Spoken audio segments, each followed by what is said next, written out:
மெனிஸ்கஸ்னா என்ன? Meniscus root டேர்னா என்ன? Meniscus root dare ஆகுறதுனால எப்படி மூட்டு தேய்மானம் அதிகமாகுது? அப்படின்றத நம்ம பார்க்கலாம் வாங்க. ஸோ மெனிஸ்கஸ் அப்படின்றது நம்மளோட நீ ஜாயிண்ட்ல இருக்கிற ஒரு சப்ஸ்டன்ஸ். நம்மளோட தொடை எலும்புக்கும், கால் எலும்புக்கும் நடுவுல இது அமைக்கப்பட்டிருக்குது. இத வந்து ஷாக் அப்சர்வர் ஆஃப் த நீ அப்படின்னு சொல்றோம். ஏன் அப்படின்னு பார்த்தீங்கன்னா, கார்லயும், பைக்லயும் எப்படி சஸ்பென்ஷன் இருக்குதோ, அதாவது அதிர்வு எல்லாத்தையுமே அது எடுத்துக்கிற மாரியே, இது வந்து பாடியோட வெயிட் டிரான்ஸ்மிஷன இந்த ஷாக் அப்சர்வர் மெனிஸ்கஸ் வந்து எடுத்துக்குது.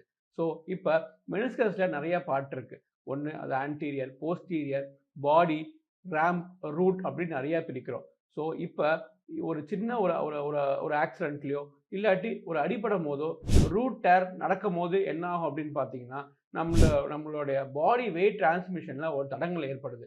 அப்படின்றபோது போன் டூ போன் கான்டாக்ட் நடந்து ஆர்த்ரைட்டிஸ் ரொம்ப வேகமா நடக்கும். ஸோ இது என்ன பண்ணலாம் அப்படின்னு பார்த்தீங்கன்னா, ரூட் டேர வந்து நம்ம ரிப்பேர் பண்ணணும்.